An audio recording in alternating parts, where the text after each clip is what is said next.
आर्यनगरचे विद्यार्थी ते कमी आहेत, पण सर्वांचा आज या रंगांतर उन्हाळी शिबिरामध्ये मी आर्यनगरच्या वतीने तुमचं सहर्ष स्वागत करते. बरीच मुलं वेगळ्या शाळेची आहेत, पण आमची शाळा मराठी माध्यमाची असल्यामुळे आमच्या शाळेमध्ये सगळे उपक्रम मराठीमध्येच राबवले जातात. आज आपल्या या उन्हाळी शिबिराच्या उद्घाटनासाठी आमच्या शाळेचे प्राचार्य माननीय श्री के.एस. महाले सर इथे उपस्थित आहेत तुमच्यासमोर. त्याचबरोबर आमच्या शाळेच्या उपप्राचार्य मॅडम माननीय श्रीमती S.S. कांबळे मॅडम इथे उपस्थित आहेत. आणि हे दोन जे तुम्हाला दिसत आहेत व्यक्ती, जे तुम्हाला मगाचपासून मागे बसलेले दिसत होते, ह्या दोन व्यक्ती तुमच्या शिबिरामध्ये तुम्हाला मार्गदर्शक म्हणून काम करणार आहेत. त्यापैकी इथे समोर बसलेले जे आहेत ते आहेत माननीय श्री किरण वर्धन सर, जे तुम्हाला म्युझिक किंवा जे तुम्ही वाद्यवादन शिकणार आहात त्यासाठी इथे तज्ञ मार्गदर्शक म्हणून आलेले आहेत.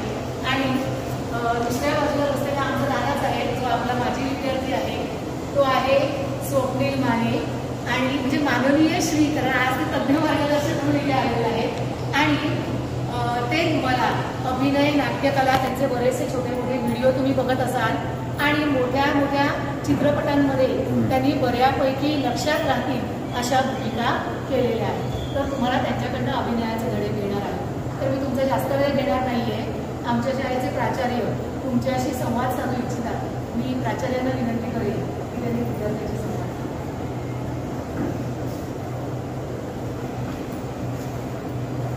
Good morning. आज दिनांक 28 एप्रिल 2025 रोजी पासून आपलं शिबिर, उन्हाळी शिबिर हे सुरू झालेलं आहे. हे आता होणार आहे. या शिबिराला मार्गदर्शन करण्यासाठी या ठिकाणी तज्ज्ञ मार्गदर्शक उपस्थित आहेत. त्यामध्ये आदरणीय किरण वर्गीस सर आणि स्वप्नील माने सर हे आपल्याला या उन्हाळी शिबिरामध्ये मार्गदर्शन करणार आहेत. खऱ्या अर्थाने दरवर्षी आर्यभट्ट हायस्कूल अशा प्रकारचं उन्हाळी शिबिर आयोजित करतं आणि त्यासाठी आमचे शाळेचे क्रीडा शिक्षक माननीय श्री परब सर हे हिरिरीने भाग घेतात आणि त्याचबरोबर त्यांच्या विशेष परब मॅडम आणि आमची शाळेची टीम, आमच्या शाळेच्या उपमुख्याध्यापिका आदरणीय कांबळे मॅडम यांचा सहभाग असतो. आणि म्हणून याही वर्षी आपण पाहतो की आज सोमवार दिनांक 28 एप्रिल 2025 पासून तर बुधवार दिनांक 30 एप्रिल 2025 पर्यंत म्हणजे असे 3 दिवस आपण हे उन्हाळी शिबिर राबवित आहोत. यामध्ये अनेक प्रकारचे उपक्रम हे घेतले जाणार आहेत. तुम्हाला त्या संबंधीची माहिती आहेच, पण खऱ्या अर्थाने याचा उद्देश म्हणजे विद्यार्थ्यांना वर्गामध्ये वेगवेगळ्या प्रकारच्या अभ्यासक्रमानुसार विविध विषय हे शिकवले जातच आहेत. मात्र त्या व्यतिरिक्त विद्यार्थ्यांमध्ये जे सुप्त गुण आहेत ते सुप्त गुण ओळखून त्या सुप्त गुणानुसार त्या विद्यार्थ्यांना योग्य पद्धतीने करिअरच्या दृष्टिकोनातून मार्गदर्शन होणं फार गरजेचं आहे. कारण प्रत्येक विद्यार्थ्याची अपेक्षा ही वेगवेगळी असते, आहे की नाही. आणि त्या दृष्टिकोनातून त्यांना जर शाळेमधूनच मार्गदर्शन मिळालं तर खऱ्या अर्थाने असे विद्यार्थी पुढे आपल्यामध्ये असलेली जी गुणवत्ता आहे या गुणवत्तेला चांगल्या पद्धतीने वाव, संधी हे देतील आणि मिळेल आणि त्या पद्धतीने पुढे जातील ही अपेक्षा आर्यभट्ट हायस्कूलची आहे आणि आमच्या गोखले सोसायटीची देखील आहे. त्यामुळे दरवर्षी आपण असे विविध प्रकारचे उपक्रम राबवून विद्यार्थ्यांना त्यांना जे पाहिजे, जे ज्ञान पाहिजे, ज्या गोष्टी पाहिजे त्या देण्याचा प्रयत्न आपण करणार आहोत. आणि म्हणून आज ज्या ज्या विषयांची किंवा ज्या ज्या गोष्टींची माहिती आपल्याला या ठिकाणी दिली जाणार आहे आणि त्याचं प्रत्यक्ष शिकवण किंवा तुम्हाला मार्गदर्शन केलं जाणार आहे, त्या मार्गदर्शनाचा लाभ प्रत्येक विद्यार्थ्यांनी घ्यावा. कारण या ठिकाणी नुसते आर्यभट्टचेच विद्यार्थी नाहीत, तर आपल्या या परळ परिसरातील ज्या ज्या शाळा आहेत त्या अनेक शाळेतील विद्यार्थी या ठिकाणी सहभागी झालेले आहेत. आणि म्हणून अजूनही जास्तीत जास्त विद्यार्थ्यांनी सहभाग घ्यावा आणि अशा उन्हाळी शिबिराचा लाभ घ्यावा अशी अपेक्षा या ठिकाणी मी करतोय आणि 2 शब्द माझे थांबवतोय. जय हिंद, जय महाराष्ट्र. उपप्राचार्य मॅडम सुद्धा इथे उपस्थित आहेत. मी मॅडमना विनंती करते की त्यांनी विद्यार्थ्यांची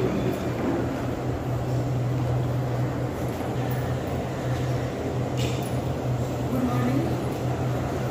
आपल्या आरंभट हायस्कूल व ज्युनियर कॉलेजचे प्राचार्य माननीय श्री महाले सर, या ठिकाणी उपस्थित असलेले भूमितज्ञ मार्गदर्शक सरांनी आताच उल्लेख केलेला आहे. त्याचप्रमाणे शाळेतील कला शिक्षक श्री परब सर आणि परब सरांच्या जोडीला विद्यार्थी हिताच्या दृष्टीने जे जे काही उपक्रम असतील त्या सर्वच उपक्रमांमध्ये अतिशय सक्रिय सहभागी असलेल्या आपल्या शाळेतील सहकारी शिक्षिका श्रीमती परब मॅडम आणि विद्यार्थी मित्रांनो, आत्ताच सरांनी या शिबिराचा जो मुख्य उद्देश आहे त्या मुख्य उद्देशाचा उल्लेख केला. या रंगांतर नावाच्या शिबिरामध्ये विद्यार्थ्यांमधील असलेले जे काही कलागुण आहेत त्या कलागुणांना अधिकाधिक वाव मिळावा आणि विद्यार्थ्याने स्वतःला ओळखावं की मला काय आवडतं. या ठिकाणी समोर आपण बघतोय अगदी छोटे मुलं सुद्धा आहेत. मला वाटतं 2nd 3rd स्टँडर्डचे सुद्धा असतील, काही 5वी 6वीचे असतील, काही 8वीचे 1-2 दिसत आहेत आपल्या शाळेतले. आणि त्याचबरोबर इकडे ज्या बसलेल्या विद्यार्थिनी होत्या त्या आपल्याच शाळेच्या इयत्ता 8वी 9वीच्या विद्यार्थिनी होत्या. तुम्ही बघतायत विद्यार्थी मित्रांनो, कालच या ठिकाणी GESचे आम्ही उद्योजक हा मुलांच्यासाठी असलेला उपक्रम जो आहे तो पार पडला. यामध्ये सुद्धा जवळजवळ 120 विद्यार्थ्यांनी वेगवेगळे स्टॉल्स लावून विक्री काय असते, कस्टमरला कसं हँडल करायचं, ग्राहकांना काय आवडतं, पैशाचे व्यवहार कसे करावे, या सगळ्या गोष्टी ज्या आहेत ते स्वानुभवातून विद्यार्थ्यांनी शिकलेले आहेत. आज सुद्धा रंगांतर या शिबिरामध्ये विद्यार्थ्यांमधील हे जे इतरत्र कलागुण असतात ते विकसित करण्यासाठी या शिबिराचं आयोजन केलेलं आहे. त्यामध्ये काहींना चित्रकला आवडते, काहींना मेहंदी काढायला आवडते, काहींना पेंटिंग नुसतं आवडतं, काहींना गायन वादनाची आवड आहे, काहींना तबला आवडेल, काहींना हार्मोनियम आवडेल. तर या सगळ्या गोष्टींचं जे मार्गदर्शन आहे आपल्याला तत्व मार्गदर्शकांतर्फे मिळणारच आहे. येणारं जे नवीन शैक्षणिक धोरण आहे NEP मध्ये सुद्धा विद्यार्थ्याच्या सुप्त कलागुणांना अधिकाधिक वाव कसा देता येईल. प्रत्येकामध्ये सुप्त कलागुण असतात. काहींना गोष्टी ऐकायला आवडतात तर काहींना गोष्टी सांगायला आवडतात, काहींना नाटक आवडेल बघायला तर काहींना नाटकात काम करायला आवडेल, काहींना नुसता चित्रपट बघायला आवडेल तर काहींची इच्छा असते मी प्रत्यक्ष त्या चित्रपटात काम करायला, नाही प्रत्येकाला आवडेल. या ठिकाणी समोर जे तुम्ही बघताय हे जे पेंटिंग दिसतंय गणपती बाप्पाचं, किती सुंदर पेंटिंग आहे की नाही. हे पेंटिंग आपल्या शाळेतील विद्यार्थिनीने काढलेलं आहे. या विद्यार्थिनीने काढलेले पेंटिंग जे आहे ते सुद्धा प्रदर्शनामध्ये काल ठेवलेलं होतं आणि ते अतिशय चांगल्या किमतीला त्याची विक्री सुद्धा झाली आणि या विद्यार्थिनीला ऑर्डर सुद्धा मिळाली. ही आहे एक कला, जी विक्री कला जी आहे आपल्याकडे असलेली कला जी आहे ती आपल्याला सादर करता आली पाहिजे, ती आपल्याला प्रेझेंट करता आली पाहिजे आणि आत्मविश्वासाने ती आपल्याला समाजापुढे किंवा इतर घटकांपुढे ठेवता आली पाहिजे. हे फार महत्त्वाचं आहे आणि हाच आत्मविश्वास या शिबिराच्या माध्यमातून तुमच्यामध्ये निर्माण केला जाणार आहे. तुमच्यामध्ये कला आहेच, सगळेच विद्यार्थी प्रत्येकाला वेगवेगळ्या गोष्टी आवडतात. मी आत्ताच उल्लेख केला प्रत्येकाची आवड छंद ही वेगवेगळी आहे, परंतु अधिकाधिक ती विकसित कशी करावी, आत्मविश्वासाने कशी ती सादर करावी आणि अतिशय त्या कलेमध्ये आपण भावी आयुष्यामध्ये निपुण कसं व्हावं यासाठीचं मार्गदर्शनच या शिबिरामध्ये तुम्हाला मिळणार आहे. तुम्ही सर्व विद्यार्थ्यांनी या शिबिरामध्ये अतिशय आनंदाने सहभाग घेतलेलाच आहे, कारण ते दिसतंच आहे तुमच्या चेहऱ्यावरही भरपूर आनंद आहे. पालकांनी आपल्याला या ठिकाणी पाठवलेलं जे आहे ते सुट्टीतला कालावधी जो आहे तो चांगला सत्कारने लागावा. 3 दिवसामध्ये या ठिकाणी तुम्ही भरपूर शिकून जाणार आणि याची प्रॅक्टिस जी आहे, याचा सराव जो आहे तुम्ही सुट्टीच्या इतर दिवसांमध्ये सुद्धा करणार आहात आणि नंतर शाळा सुरू झाल्यावर सुद्धा हे जे ज्या गोष्टी आहेत यांचा तुम्हाला निश्चितच उपयोग होणार आहे. होऊ शकतं भावी आयुष्यामध्ये यातूनच पुढील कलाकार सुद्धा निर्माण होऊ शकतात आणि म्हणूनच या शिबिरासाठी आम्हा सर्व शिक्षकांतर्फे माननीय प्राचार्यांतर्फे त्याचप्रमाणे शिक्षकेतर कर्मचाऱ्यांबरोबर आणि अर्थातच या ठिकाणी उपस्थित असलेल्या तज्ज्ञ मार्गदर्शकांकडून खूप खूप शुभेच्छा देते. पूर्वी आपण ज्या सगळ्या मार्गदर्शकांचं इथे उपस्थित केले, त्यांना बोलवले, आमंत्रित केले तुमच्यासाठी, त्यांना थोडंसं आपण कौतुक करण्यासाठी त्यांचा स्वागत सोहळा आपण म्हणणार नाही, पण छोटंसं कौतुक, त्यांचं स्वागत आपण किंवा त्यांचं जे काही त्यांना मनातल्या भावना व्यक्त करायची ही संधी ते नंतर व्यक्त करतील, जेव्हा तुमच्याकडनं त्यांना छान रिस्पॉन्स मिळेल. आणि मग म्हणूनच समारोपाच्या कार्यक्रमात आपण त्यांना बोलायची संधी देऊ. आज फक्त आपण एक आमच्या शाळेत तुम्ही मार्गदर्शक म्हणून आलाय त्याची एक भेटीचं प्रतीक म्हणून आम्ही पुष्पगुच्छ देणार आहोत. मी प्राचार्यांना विनंती करते की त्यांनी वर्धन सरांना पुष्पगुच्छ द्या.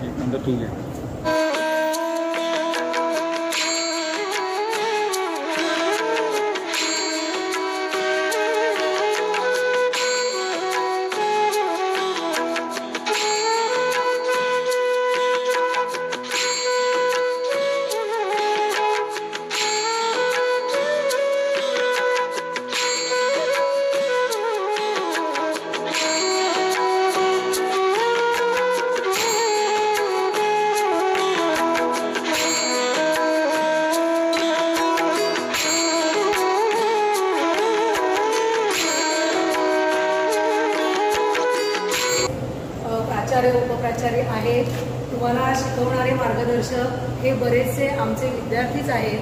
तर मला असं वाटतंय तुम्हाला या शिबिराचा छान आनंद घेता येईल. वेळोवेळी आम्हाला मार्गदर्शन करणारे आमचे प्राचार्य, उपप्राचार्य मॅडम, पर्यवेक्षक सर हे सगळेच नेहमीच आमच्या मदतीसाठी अगदी तयार असतात, आम्हाला छान गाईड करतात. म्हणून या सर्वांचेच मनापासून आभार. आणि समारोपाच्या कार्यक्रमात आपण नंतर त्यांचे स्पेशल थँक्स करणार आहोत.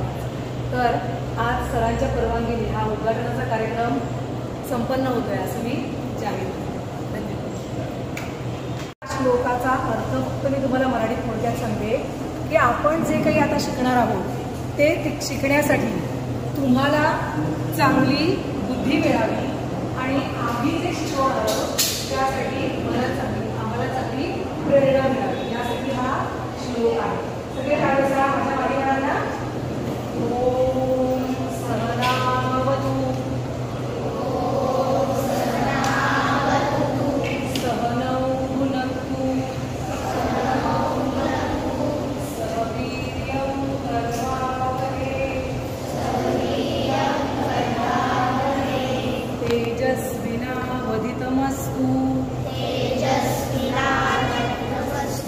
मा विद्विषावहै.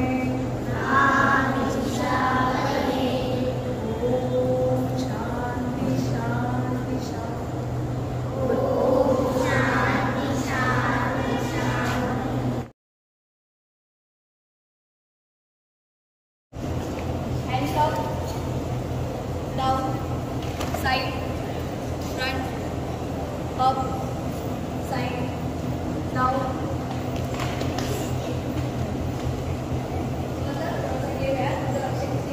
Up, down, side, up, down, side, back, up, side, back.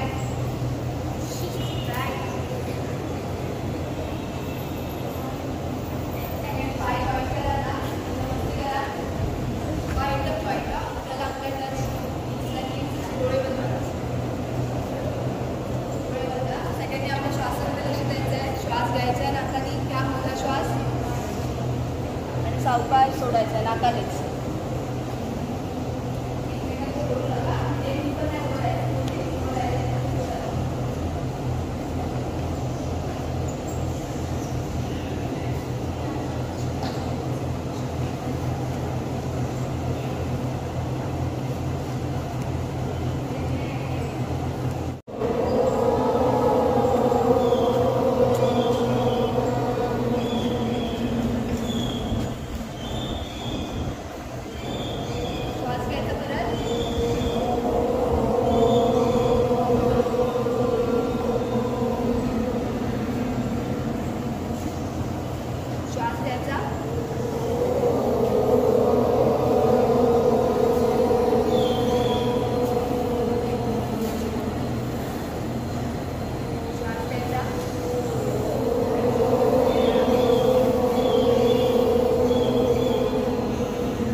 काय म्हणतात सांगा.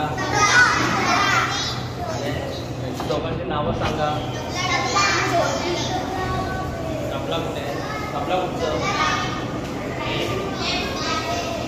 त्याला काय म्हणतात? त्याला काय म्हणतात? डग्गा.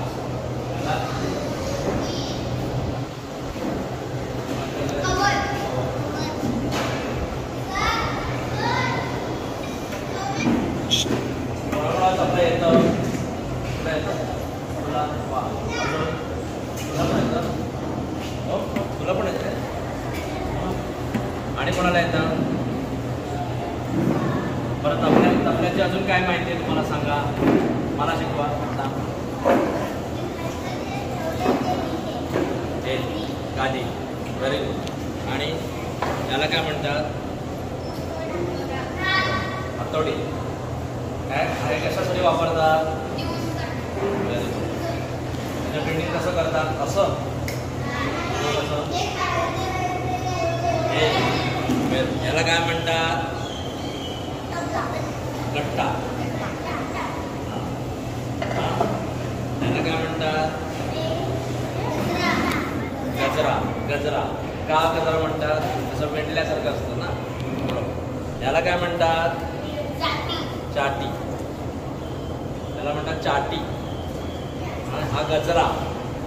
याला मैदान म्हणतात. मैदान. आणि याला म्हणतात शाई. सर्वांना कळालं? बरं. तबला येतं त्याने न बोलता बाकी त्याने सांगा. याला म्हणतात काय? गजरा. याला काय म्हणतात? याला काय म्हणतात? मैदान. आणि याला काय म्हणतात? शाई. आणि मी आता हे पकडले. याला काय म्हणतात? तुझा तबला येणाऱ्याने सांगा. हे बाई हे हां त्याला काय म्हणतात? वादी. वादी. हां. आणि हे कशाचं आहे? हे काय आहे? खोड आहे. खोड. झाडाचं खोड असतं ना त्याचं एक खोड आहे. ते असं आतून पोकळ असते आणि मग त्याच्यावर हे बसवतात स्कीम. हां ही कोणाची म्हटलीस की बफेलोची स्कीम म्हणलं. आणि इथे खालून त्याला ते गठ्ठे आणि मग असा सर्व मिळून तबला बनते. तसंच हा टक्का. याला टक्का म्हणतात. टक्का. प्रिन्सिपल टक्का. हां त्याला म्हणतात गजरा. त्याला काय म्हणतात? चाटी. त्याला काय म्हणतात? त्याला काय म्हणतात? आणि हे काय आहे? स्टीलचं असतं नाहीतर तांब्याचं असतं. हां त्याचं हे ह्या भांड्यावर ही स्किन अशी बसवतात आणि हा टक्का बनतो. आणि तबला टक्का मिळून ती जोड होते आणि त्याला तबला असं म्हणतात.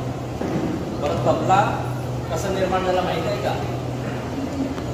फार पूर्वी ते स्टोन एजमध्ये अष्टयुगांमध्ये लोकांना कसं कळलं हे करायचं तर ते शिकारीला जायचं. शिकारीला गेल्यावर जनावरांची शिकार केली की त्याने त्याचं स्किन असते ती वाळत घालायला ठेवतात. मग ते सुकलं आणि त्याच्यावर एकदा दगड पडला तर असा आवाज आला. मग त्यांना वाटलं अरे हे काहीतरी अजब आहे. मग त्याने त्याचा उपयोग असं मोठं खड्डा खणला आणि त्याच्यावर ह्याची स्किन आहे ना अशी ताणून ठेवली. मग हे असं वाजायला लागलं. मग त्याचा उपयोग त्याने कशासाठी केला? शिकारीसाठी. सांकेतिक भाषा. कोणाला सर्वांना बोलवायचं असेल तर पूर्वी लांब आवाज जात नाही पण याचा आवाज जात होता. कळलं? मग ते लोक एकत्र यायचे. म्हणजे पूर्वी दवंडी पिठाचे लोक ते नगारा वाजवायचे. कळलं? तर मग त्याच्यापासून तो नगारा निर्माण केला आणि असं करून ते वाद्य प्रत्येक जनरेशनमध्ये इम्प्रूव्हमेंट होत गेलं आणि त्याच्यात प्रगती होऊन मग पूर्वी मातीचं पण भांडं होतं आणि त्याच्यातून त्यांनी असं हे केलं बघा. आणि ते मृदुंग माहिती का? मृदुंग पक्कावाज मृदुंग. हां तो असा असतो. तो मातीचा होता आणि त्याला त्यांनी स्किन लावली कळलं का? आणि मग ते वाजवायचे. कळलं? एक दिवस काय झालं, ते मातीचं मडकं हे पांढरं होतं तर फुटलं. काय फुटल्यावर आता करायचं काय? मग त्याने एक असं केलं आणि उभं ठेवलं आणि हे एक उभं ठेवलं आणि वाजवलं तर वाजलं. तर ते म्हणाले तुटा तब्बी बोला म्हणून त्याचं नाव पुढे होऊन अपभ्रंश होऊन तबला नाव पडलं. काय पडलं? तबला. तुटा तुम्ही बोला म्हणजे तबला याचं नाव त्याचं झालं. कळलं का? अशी तबल्याची स्टोरी आहे. कळलं का? आता कोणाला तबला येतं त्याने मला सांगा, इकडे येऊ, दाखवा बघू, मला शिकवा.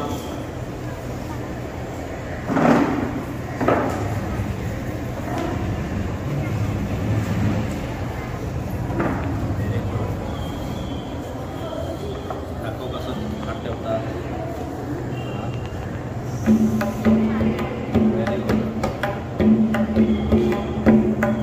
Very good. याने वाजवलं ना.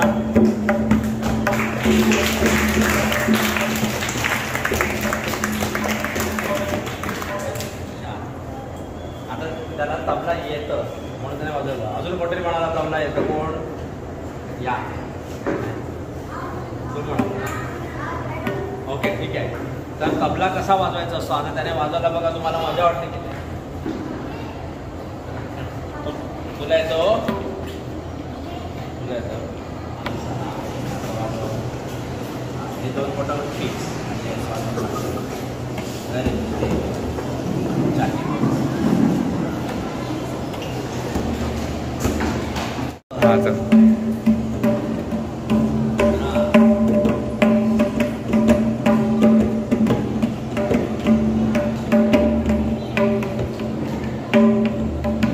बघितलं?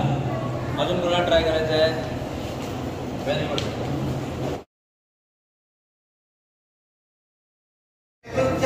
याच्या कॅरेक्टरच्या बॉडी लँग्वेजवरून तुम्ही ओळखायचंय की हा काय आहे. ठीक आहे. तुझं नाव काय?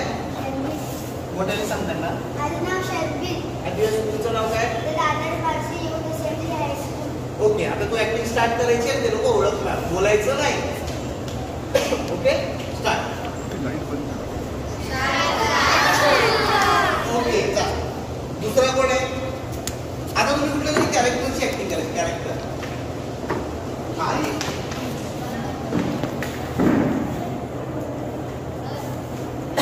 तुझं नाव सांग. नमस्कार, मी शौर्य आदित्य नाट्ये. आता हा कुठल्या कॅरेक्टरची ऍक्टिंग करतोय तुम्हाला ओळखायचंय. Okay start.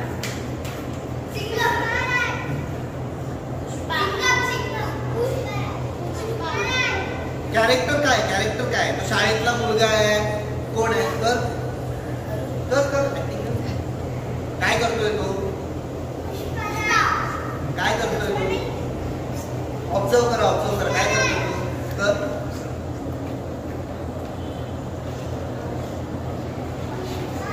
ओके. ओळखलं कोणी? ओळखलं कोणी? कोणी? काय? पुष्पा नाही रे. तू भांडखोर मुलाचं कॅरेक्टर करतो. भांडतोयस ना तू. काय करतो सांग त्यांना. फंटरचं कॅरेक्टर करतोय. तो काय करतो? भांडतोय लोकांशी. समजलं? तर यासाठी ऑब्झर्वेशन करायचं. टाळ्या वाजा त्याला एकदा. Very good. कोण येणार अजून? चला ऍक्टिंग करायचं तर लाजायचं नसतं ना. तर त्याला पाठीमागे उभं करतात गर्दीमध्ये. तुम्ही बघितलं असेल ना की रस्त्यावरती चोर धावतोय, पोलीस त्याच्या मागे धावतोय आणि रस्त्यावरची लोक फक्त चोर चोर पकडो पकडो. ओम शांती ओम पिक्चर कोणी कोणी बघितलंय? त्याच्यामध्ये शाहरुख खान कसा होतो? तो मग जो नाचतो ना, बघितलं असेल ना पिक्चर मध्ये किंवा नाटकामध्ये मागे असं गार्डन काढलेलं असतं. मग काही मित्रमैत्रिणी येतात. मग तो गार्डन मधला सेट आहे. बरोबर? असंच सेटवरून आपल्याला समजतं. अजून एक महत्वाची गोष्ट काय आहे जी मी काल तुम्हाला सांगितली होती? लाईट्स. लाईट्समुळे आपल्याला काय काय कळतं? दिवसा पण पिवळा प्रकाश टाकला की सूर्यप्रकाशाचा रंग असतो. रात्रीच्या वेळी काळा आणि निळा. काळा तर ऑलरेडी ब्लॅकआउट असतो, पण निळा कलर सोडल्याच्या नंतर आपल्याला काय कळतं? रात्र आहे. बरोबर? कोणाला मारलं असेल तेव्हा रेड. कारण त्या ब्लडचा कलर कोणता असतो? रेड. बरोबर?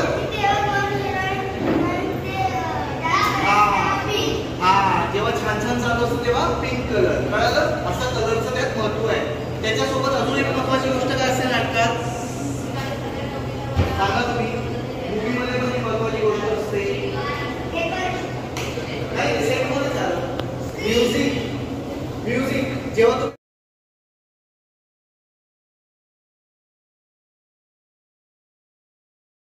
काय वाटतं तू बॉक्सर केलं बरोबर. याने अशा मुठी ठेवल्या त्यामुळे तुम्हाला काय वाटतं त्याने बॉक्सर केलाय. पण त्यांनी जर असं केलं असतं तुम्हाला काय वाटलं असतं कराटे आहे की नाही. त्यामुळे बॉडी लँग्वेज खूप इम्पॉर्टंट आहे. आपण काय करतो त्याच्याशी कनेक्ट करतो म्हणजे इमोशन आपल्याला जाणवतात ना. किंवा समजा की आता कोणाला तरी शिक्षक ओरडत आहे आणि त्याच्यामध्ये डीजे लावलाय तर तुम्हाला फील होणार का नाही. कारण म्युझिक पण तेवढंच महत्वाचं. समजा की नाटकामध्ये रात्रीचा सीन आहे ठीक आहे तेव्हा तुम्हाला माहितीच नाही ते नाटक आहे ठीक आहे. आणि समजा बायका नाटकामध्ये मुलगा आहे असं मी उभा आहे आणि मी समजा झोपलोय वेळेवर. आता ती रात्र आहे की तुम्हाला कसं काय समजणार फळा शिक्षकांची खुर्ची कळालं तुम्हाला. त्या अंतरामध्ये जेव्हा स्टेज होतो त्यावेळेला परत इथं लाईट येतो आणि तो मुलगा परत विंगेतून आला कुठे शाळेत. म्हणजे समजलं तो अंधार 5 ते 6 सेकंदाचा असतो फक्त. म्हणजे आपण काउंट कसं करतो 1 2 3 4 5 6 या 6 सेकंदामध्ये त्यांनी तो घरातला सेट काढला आणि शाळेतला सेट लावला. म्हणजे काय त्या बॅकस्टेज आर्टिस्टची तेवढी मेहनत असते कळालं. म्हणजे तेवढ्या वेळात त्या मुलाने काय केलं घरातले कपडे चेंज केले शाळेचे कपडे घातले दप्तर घेतलं आणि तो आला. म्हणजे तो कुठे चेंज झाला सीन घरातून शाळेमध्ये. कळालं तुम्हाला. तर असं बॅकस्टेज आर्टिस्टचं महत्व असतं. त्यामुळे बॅकस्टेज आर्टिस्ट पासून जेव्हा आपण सुरुवात करतो तेव्हा आपल्याला नाटकातल्या छोट्या छोट्या गोष्टी समजतात. म्हणजे कसं बाहेर जायचं अंधारामध्ये कसं चालायचं. आता तुम्हाला प्रश्न पडला असेल की अंधारामध्ये आपण कसं काय चेंज करणार बरोबर. तर तुम्ही ज्या वेळेला नाटक बघायला जाल तेव्हा आपल्या मोठ्यापणाला काय सांगायचं की मला स्टेज पण बघायचं आहे. तर त्यावेळी त्यावेळी कसं असतं माहितीये का स्टेजवरती रेडियम बघितलं तुम्ही रेडियम जे घरामध्ये बघा असे सन वगैरे प्लॅनेट्स आपण लावतो ते रात्रीचे ग्लो करतात ग्रीन कलरचे. तशा रेडियमच्या स्ट्रिप्स लावलेल्या असतात स्टेजवर. म्हणजे कुठे स्ट्रिप्स लावणार जिथे टेबल ठेवलाय तिकडे स्क्वेअर अशी स्ट्रिप लावलेली असणार तिथेच टेबल ठेवायचा असतो. मग तिथून टेबल उचलल्याच्या नंतर शाळेतल्या शिक्षकांचा टेबल खुर्ची कुठे ठेवायची हे कसं काय समजतं त्यांना अंधारात. कारण तिथे त्यांनी मार्किंग केलेलं असतं. मग ते लोक तेवढ्या अंधारामध्ये पण पूर्ण सेट चेंज करतात आणि ते पण न चुकता. कळालं. अंधारामध्ये सेट कसा चेंज होतो ते समजलं सगळ्यांना. कळालं ना. हा तर हे नेपथ्य ह्याला काय म्हणतात नेपथ्य. आणि त्या नेपथ्यामुळे आपल्याला कळतं की नाटकातला सीन कुठे सुरू आहे बरोबर. हा आता आपण काय करणार आहोत काल तुम्हाला सांगितलेलं मी की एक एक कॅरेक्टर करायचं आहे. तुमच्यापैकी कोण येणार आता पहिले कॅरेक्टर परफॉर्म करायला ये. आता हा कोणतं कॅरेक्टर करतो हे तुम्हाला ओळखायचं आहे. तू बोलू पण शकतोस आणि मुवमेंट पण करू शकतो ठीक आहे. तर नीट करायचं नीट. काय केलं त्यांनी काय केलं तू सांग. जेट उडवलं असं जेट विमान उडवलं.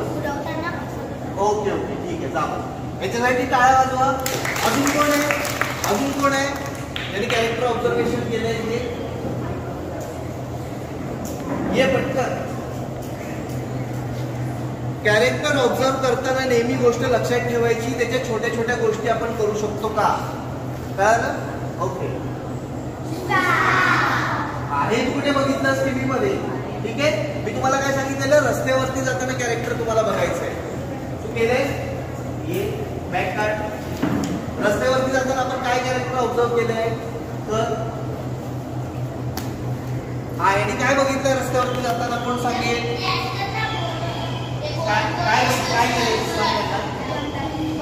जम्पिंग बॉय जे रस्त्यावरती पैसे मागतात तो मुलगा बरोबर. ओके ठीक आहे.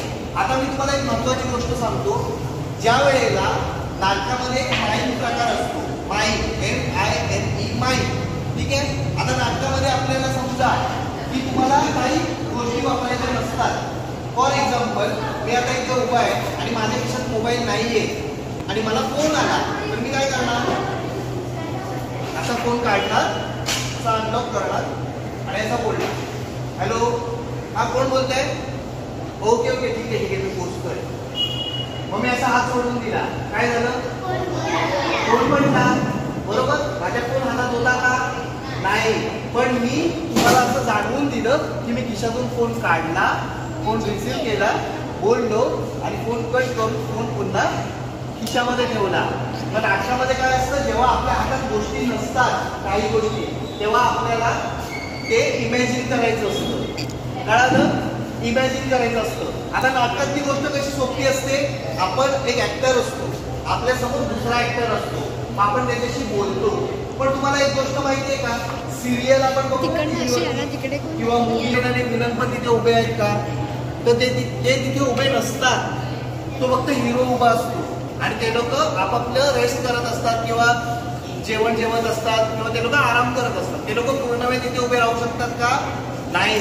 मग त्यावेळेला हिरोला काय करावं लागतं, एकटा उभा आहे ना तर त्याला इमॅजिन करावं लागतं की इथे हिरोईन आहे, तिथे विलन आहे आणि इथे त्याचा मित्र आहे. मग त्यावेळेला नेहमी कुठलं सांगते, सिरियल आणि मूवीचं, तर तो उभा राहून डायलॉग कसे बोलणार, त्याला लक्षात ठेवायचं असतं की इथे हिरोईन आहे, मग तो इथे बघून बोलला, इथे विलन आहे तर तो इथे बघून बोलला आणि इथे त्याचा मित्र आहे तो ते इथे बघून बोलला.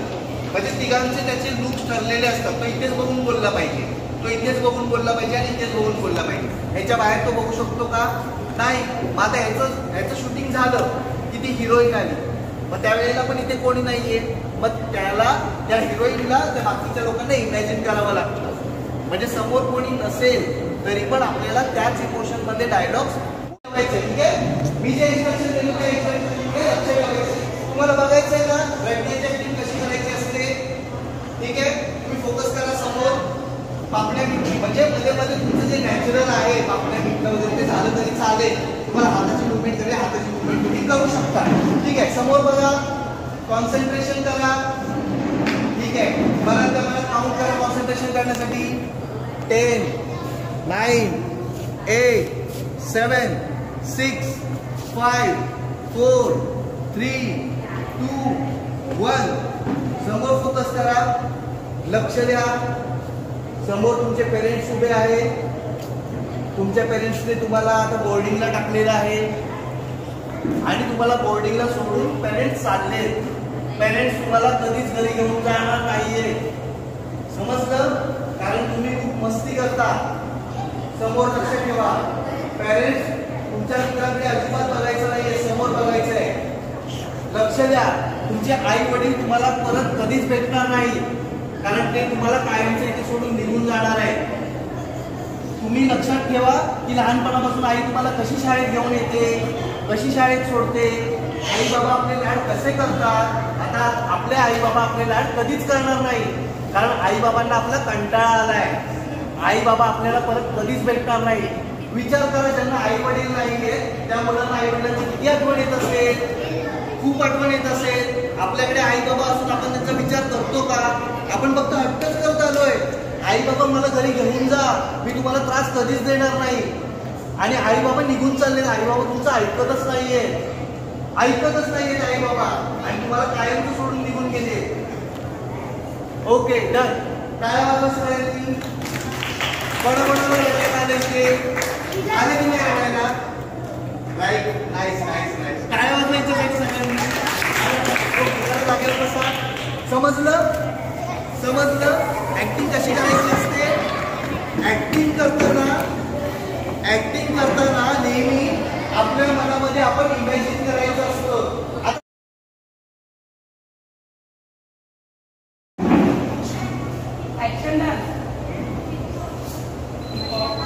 ओके, डान्स आपण जो करतो तो किती स्टेप मध्ये करतो माहितीये, किती काउंट मध्ये आपण स्टेप करतो,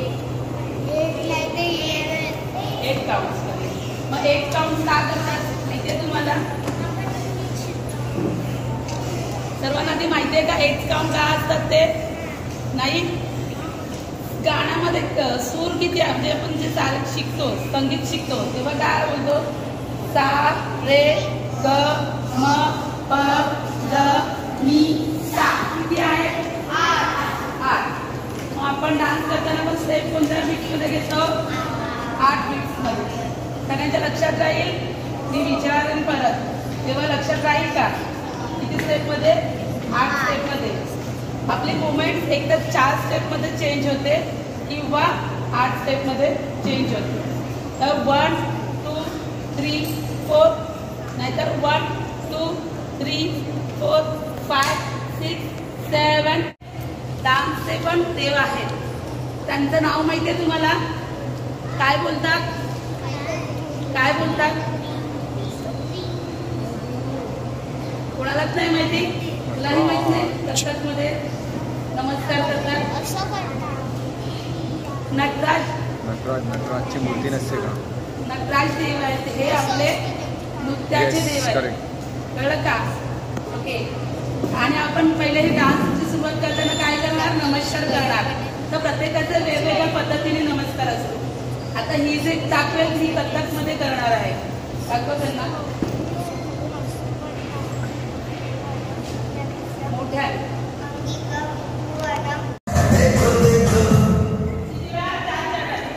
राईट साईडला. हा राईट साईडला 1 2 3 4 5 6 7 8. कळलं? करूया. करेक्ट.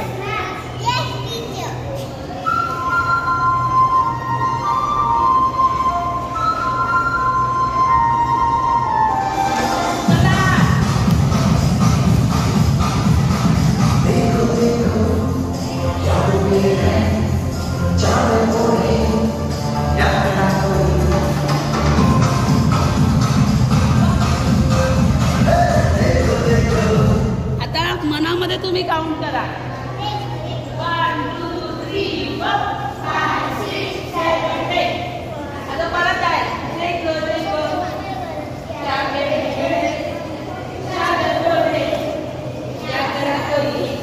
नंतर बारिश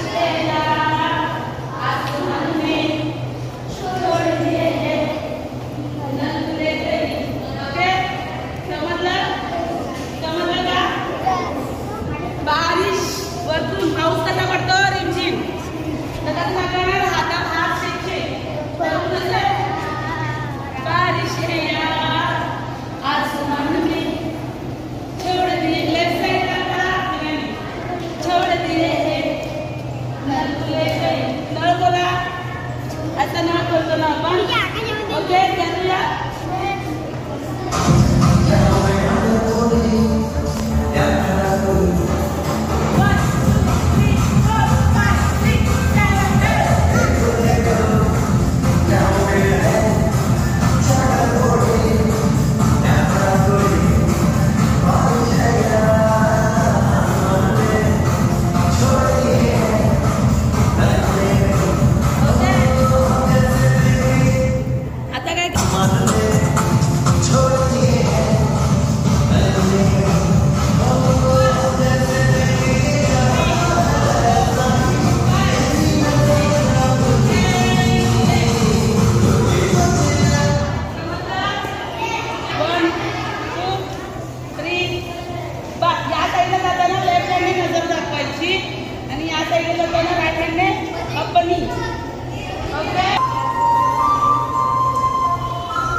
कृष्णाची एक धून आहे ना.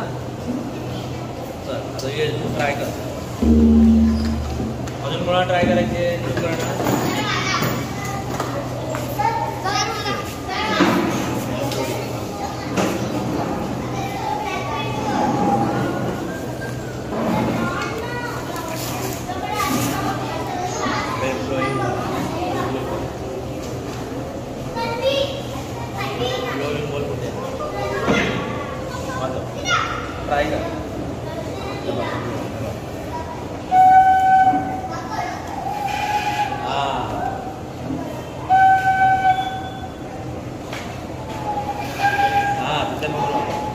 बघा बघा कसं वाटतं. Yes, very good.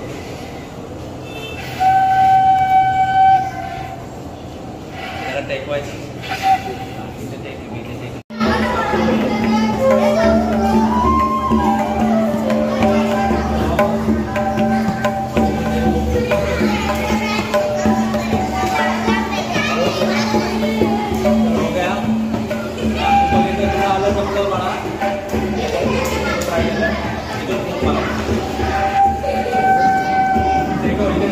आता नदीच्या वर आहे.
एक कप राऊंड कट केलेले आहे आणि एक कप पूर्णपणे प्लेन आहे. प्लेन कप आहे तो या कट केलेल्या कप मध्ये ठेवायचा आहे. जरा लगेच ठेवताना आडवे ठेवा. जरा दाबून देऊ नका आतमध्ये. ताकद काढू. जाम बसेल. ताकद फिरायला पाहिजे आतमध्ये. आता हा जो राऊंड दिसतोय या राऊंडला तुम्हाला काय डिझाईन करायची किंवा या बाहेरच्या कोणत्या काय डिझाईन करायची आतमध्ये सिंबॉल असतात वेगवेगळ्या प्रकारचे. त्याचे तुम्ही चित्र काढू शकता किंवा वेगवेगळ्या प्रकारचे रागीट चेहरा, हसरा चेहरा, फेसेस असतात. Face, smile face, sad face, माहिती ना मोबाईल मध्ये वेगवेगळ्या प्रकारचे हे असतात. Yes, correct. तुम्ही आणि पटेल बोलला आपली जरा पण बोलते. यंग जनरेशन आहे, गाणं नाही गाणं का बोलतो त्याला मोदी. ते तुम्हाला काढायचे वेगळ्या माहिती नाही. हसरा असतो, एक सॅड असतो. येस. मग ते केल्याच्या नंतर तुम्हाला हळूहळू ते फक्त आत्मना ग्राफ फिरवायचे. समजलं? एक मी तुम्हाला परत एकदा करून दाखवतो.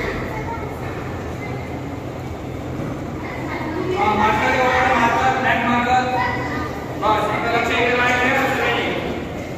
आता माझ्याकडे आता मी पहिले एक स्माईलचा इमोजी ना हा तो बघतो. पहिले राऊंड ने बरोबर का?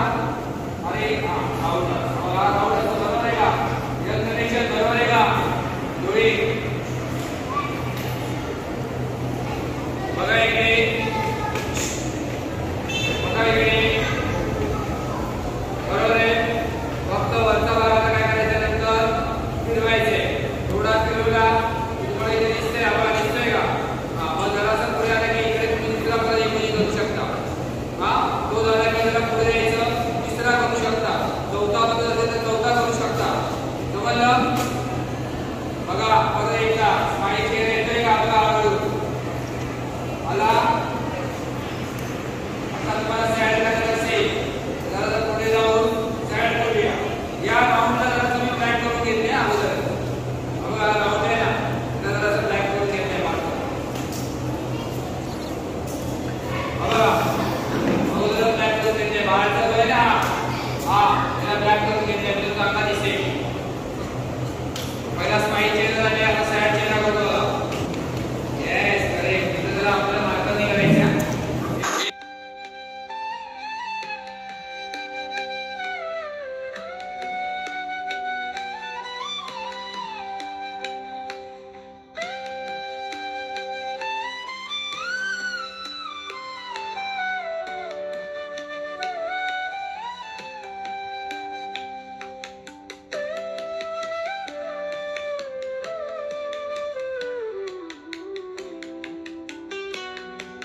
सगळ्यांना घेऊया म्हणून तर आम्हाला सगळं तबला सगळं आणि गॅस पेन आणि आज आमचा डान्स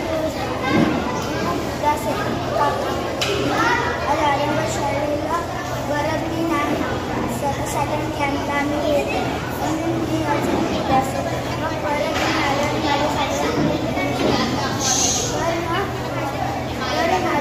आरंभ शाळा खूप आवडते तिथे गार्डन वगैरे सगळं तर म्हणून मला सगळं ही शाळा खूप आवडली आहे तिथे स्टेज शिकतो म्हणून थँक्यू. माझे नाव प्रिया चव्हाण आहे. माझ्या शाळेचे नाव आहे Gokhale education society primary school आणि आमच्या शाळेत आज समर कॅम्प भरले आहे आणि आम्ही समर कॅम्पमध्ये खूप काय शिकलो. आम्ही 200 किलो पण आम्हाला तेवढं काय मला सरांनी आणि आमच्या विद्यार्थ्यांनी शिकवलं. मी त्यांचे धन्यवाद मानते.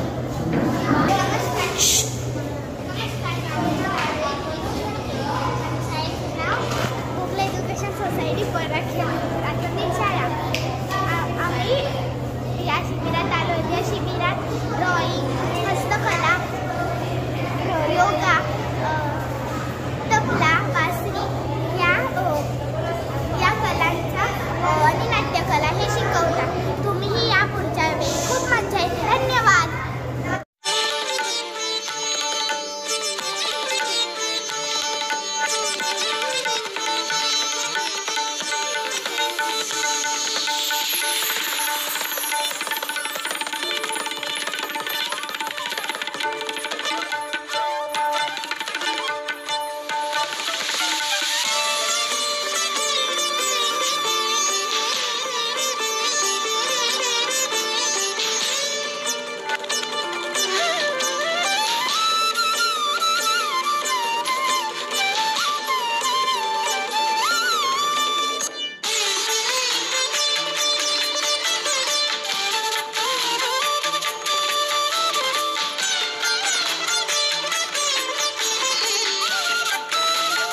रंगातलं शिबिर हे अत्यंत उत्तमरित्या पार पडलेले आहे आणि 3 दिवसांचं हे शिबिर म्हणजे खूपच कमी कालावधी आणि जास्तीत जास्त मुलांना शिकायला मिळालेलं आहे.